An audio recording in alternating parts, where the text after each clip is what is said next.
Армысыздар, бұл полиция KZ бағдарламасы. Сіздермен бірге мен Шұғыла Тұрлыбек. Бүгін көретіндеріңіз. Дүкенде ұрлық жасағандар Алматыда және Қарағандыда ұсталды. Атырауда қаскөйлер көлік терезесін сындырып, телефон мен құжаттарды ұрлап кеткен.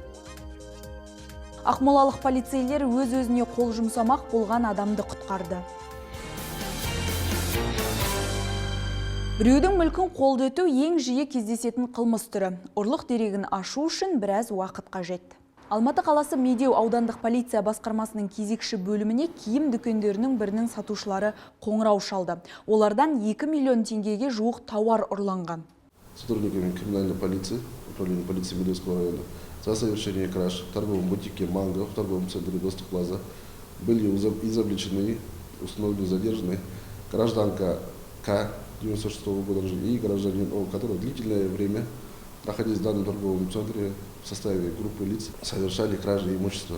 Ұрыларды бейнебақылау камераларының жазбалары бойынша анықтау мүмкін болды. Олар сауда орталығында ұзақ уақыт жүріп, айналасын мұқият қарап шыққан. Бір-біріне көмектесе отырып, сатылымдағы киімдерді пакеттеріне салып алып кеткен.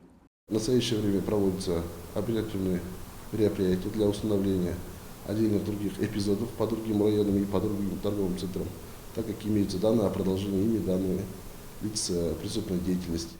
Ұсталғандардың екеуі де осындай қылмыстар үшін бұрын сотталған. Қаскөйлер қамауға алынды. Сотқа дейінгі тергеу амалдары жүргізілуде.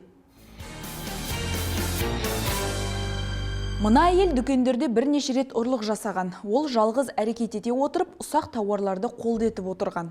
В ходе оперативно-розыскных мероприятий сотрудниками криминальной полиции установлена и задержана 40-летняя женщина, которая дала признательные показания в совершении тайного хищения чужого имущества, в отношении которой установлено еще 16 подобных фактов кражи.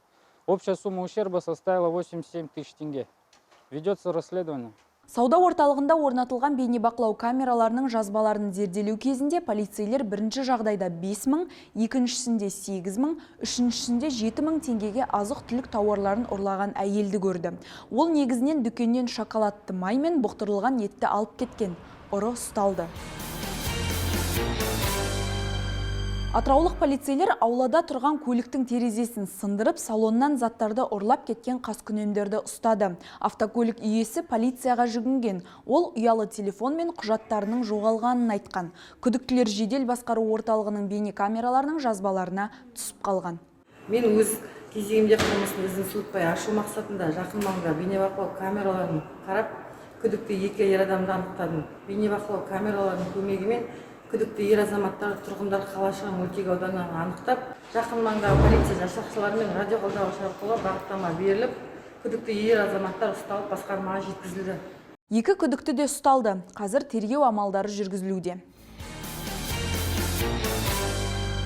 Тәртіп сақшылары күн сайын қызмет барысында түрлі жағдайларға кезігіп жатады. Мәселен, таяуда ғана баршамыз көпірден секірген жүкті әйелді құтқарған елордалық полицейдің ерлігіне куә болған едік. Осындай жағдай Көкшетауда да орын алды.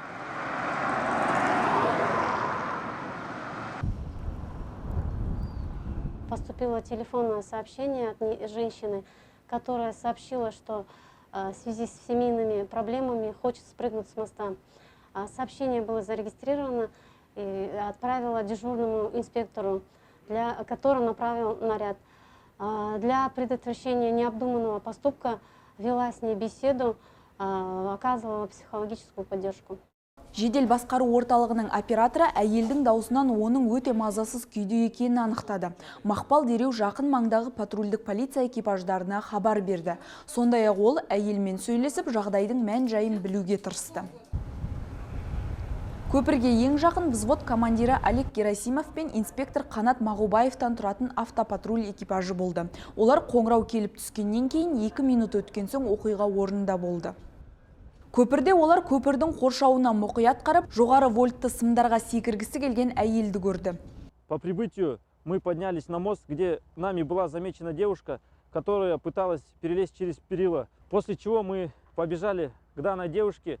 Ближе к ней находились двое граждан, которым мы крикнули придержать данную девушку, на что данные граждане среагировали Полиция қызметкерлеріне көпірдің қарама-қарсы жағынан келе жатқан ер адам мен қыз көмектескен. Олар әйелге жүгіріп барып, полицейлер жеткенге дейін ұстап тұрған. Тәртіп сақшылары бұл азаматтарға көмек көрсеткені және өзгенің тағдырына немқұрайлы қарамағаны үшін алғыс айтады.